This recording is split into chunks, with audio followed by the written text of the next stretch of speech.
Super Mario Eclipse released version 1.1 a few months back, and after 50 plus hours of playtime, I finally got my 240th shine to fully complete the game, which unlocks some pretty exciting custom content.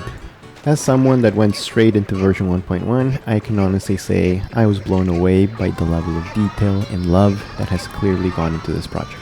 According to the official release page on version 1.1, this was a pretty substantial update, including at least 43 different bug fixes and 66 enhancements, largely focusing on gameplay stability and quality of life improvements. It's been a while since I enjoyed a Mario game this much. The music, the levels, the characters, the moveset, there's just a lot of things to love about this mod. So in this video, I'm gonna take you through some of the best things about Super Mario Eclipse, how to get the most of it via Dolphin emulation with HD or 4K texture packs, running the game at 60 FPS, with other improvements and other awesome upgrades that I think make this one of the best ways to re-experience Super Mario Sunshine in 2026. This mod basically lets you re-experience the game you know and love, but with improved movesets, new playable characters, new boss fights, many new areas to explore, and many other things that just make it really easy to sink a ton of time into this game. Let's start off with new characters. Once you have at least one other character unlocked, you'll be greeted with this beautiful character select screen every time that plays tribute to Super Mario World 2. With the new version, you have a total of 4 playable characters. Each has their own custom moveset with their own strengths and weaknesses. So Super Mario is unlocked when you get 240 shines, and I think this was the surprise addition that the team alluded to in the release page. Piantissimo will probably be the first character that you unlock after you beat him and every race in Gelato Beach, Noki Bay, Pianta Village, and one of the new areas, Lighthouse Island, which I'm going to talk about a little bit more later. Piantissimo is super fast. He doesn't have a hover nozzle, so he can be tricky to control, but he's got some really cool acrobatic abilities, and coupling that with his speed, you're going to be able to run through the maps really fast. Probably not an ideal fit though in cases where you have to do a lot of slush cleanup. Although he can still throw water bombs, I think the nozzle is still superior in my view. But pretty much for everything else, he's amazing, especially on those secret levels. Eventually, when you beat Bowser for the first time, you will unlock Luigi. He plays more like Mario, but better with noticeably higher jumps that probably make him the superior character pick for the majority of situations en route to 240 shines. And then we have Shadow Mario, which I think is the newest addition. He's chaotic, he's fun, he can throw water bombs as well, but his main ability seems to be the ability to create graffiti portals, which let you teleport if you use them strategically. So that's a pretty cool addition. In terms of movement improvements that you can enjoy with any character, there's been a bunch of them added in. You've got a proper long jump now, which I think Sunshine should have always had, and a very useful new high jump using the hover nozzle, which I found myself using both of these very often. You got new options to launch and dive with the launcher pack as well. Quick note, if you're not playing with a real GameCube controller, like if you're using an Xbox controller or any non-GameCube controller which doesn't have a proper R analog stick, you'll want to make sure that you map a separate button for R analog on the control setup. Essentially, you need to do what the Switch does, which is to have one button for static spraying with free aim and another one for gentle spray, which still lets you spray and run. Now, in terms of the game itself and the story, I was honestly just blown away at the amount of new levels and areas and things that you get access to. I honestly think these deserve their own video, like a top 10 or something like that. But initially, it's very likely you're going to stumble upon some of the newer areas early on, as they're accessible the moment you get to Isle Delfino. You have Erdal Rock off the beaten path here, where you normally access Gelato Beach. Nice mountain top map. You have Hotel Lacrima, which is run by the Pianta Mafia. If you can believe it, they have mafia problems over there too. You got Warship Island, which is run by some pretty incompetent sailors that keep screwing things up, and they want you to be the one to deal with the cleanup, but at least they gave you shines. And then probably my favorite level that you can discover early on, Lighthouse Island. I really love the music in this map, and I think that's probably why I'm so biased towards it. Initially, when you go into it, it's this big, stormy, gloomy island, and it's actually here that I experienced one of the first custom boss fights that was added in with an evil shine. It's like that evil star in Mario Party that nobody ever wants to get, but just like that, this one was very vicious. Once you defeat this boss in return, you'll see the beach gets transformed into this beautiful daytime paradise. The music changes too. It's the same music beat, but it's a happier, lighter version that just makes you want to walk around and explore here for a while. There's golf, and somehow I managed to be worse at it here than I am at it in real life. But I got the shine 5 triple bogeys later, and I enjoyed my time here, which is what matters.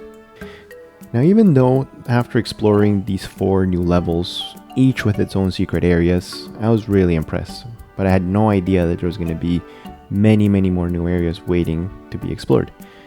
Actually, at one point it wasn't super obvious to me what I had to do to proceed in the story or beat the game, given all these new freedoms that you have, except obviously collecting more shines.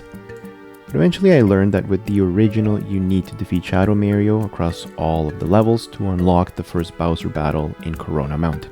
Now, before doing that, it's probably a good idea to collect all of the 10 blue coins that you can get in Corona Mountain before it erupts. It's a nice little area before the eruption, nice little temple, and you can hear the original track as part of this new track. It was quite nice. Now, in addition to unlocking Luigi the first time you defeat Bowser, you're also going to unlock Daisy's cruise ship. Daisy's cruise ship is also loaded with more shines, blue coins, and levels to explore, roughly 7 new areas that keep opening up as your shine count increases. In total, you're going to need about 180 shines to access all of the areas. Now, these levels are a bit smaller. They have about 5 new shines and 10 blue coins, but really fun nonetheless. You have a massive casino level based on Casino Dolfino. You got a futuristic map where I honestly really struggled with the depth perception on this one. I felt like the textures were moving because of the lines. I don't think they were. Pretty sure they were just playing tricks on you, but this one was pretty treacherous and lots of way to die here. You also have a Peach Beach map, which is largely optimized towards using the jetpack, the turbo jetpack, which is kind of neat. Lots of race speed based challenges here. Then my 2 favorite maps of this area, I honestly can't decide which one I like more: Mario's Dream and Yoshi's Island. I mean, starting with Mario's Dream, this was a beautiful map. It felt like a combination of Super Mario 64's Rainbow Road, but with a nighttime Mario Galaxy feel and music to it. The start of that track really reminded me a lot of Space Junk Galaxy, which is one of my favorite tracks from the first Super Mario Galaxy. I probably spent hours here trying to find the coins and stuff, but I wasn't really in a rush. It was just a really nice, enjoyable experience. Then you had Yoshi's Island, which is the last map you unlocked, a little bit more upbeat. You get a rematch here with Spicy P Piranha. Probably spent more hours on this than the average person will because I'm kind of an idiot. I forgot that Yoshi can use his juice to turn things into jumping pads, and in one of the chapters you need the red coins. There's a building out in a little mini island, so you're gonna have to get your Yoshi there to squirt the door open. So I thought maybe I needed to kick my Durain over to him from way up high. Tried to kick this fruit over to him over 100 times. Obviously it didn't work.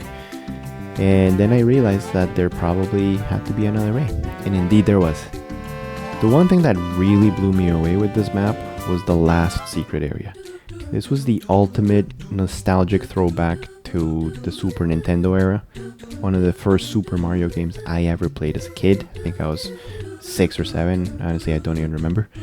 But it was just such a lovely way to end the journey of new maps. Or so I thought.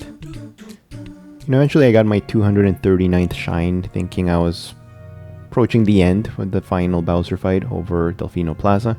Another masterpiece in music, definitely more challenging than the first Bowser fight, arguably a better Bowser fight in every way. Again, the music was just perfect for this scene, the setting of an island that's just getting attacked. Legendary encounter, and honestly a proper reward for 40 plus hours of shine grinding.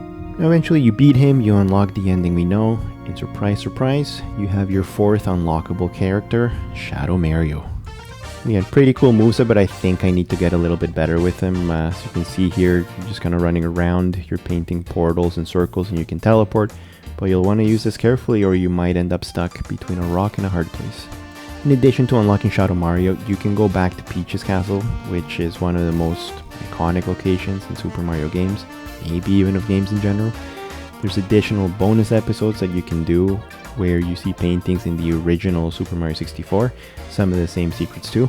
These don't contribute towards your shine count or anything like that, but they're just fun additional content to do if you couldn't get enough of Super Mario Eclipse even after collecting 240 shines. I was happy to see that the aquarium secret where you normally find Jolly Roger Bay is still there, and I love that they also remade one of my favorite Super Mario 64 tracks for Sunshine. hear it for yourself.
So if you've made it this far in the video, maybe you want to play too, so I'll talk a little bit about the setup now.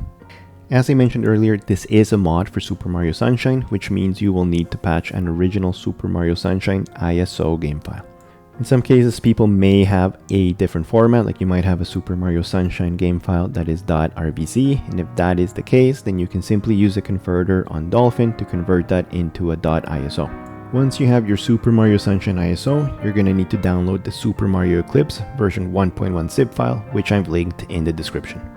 Once downloaded, you can extract that into a folder location of your choice, and then you're going to need to drag the Super Mario Sunshine ISO over that Windows batch file, the one ending in .bat, which is going to patch the game file and create a new Super Mario Eclipse game file.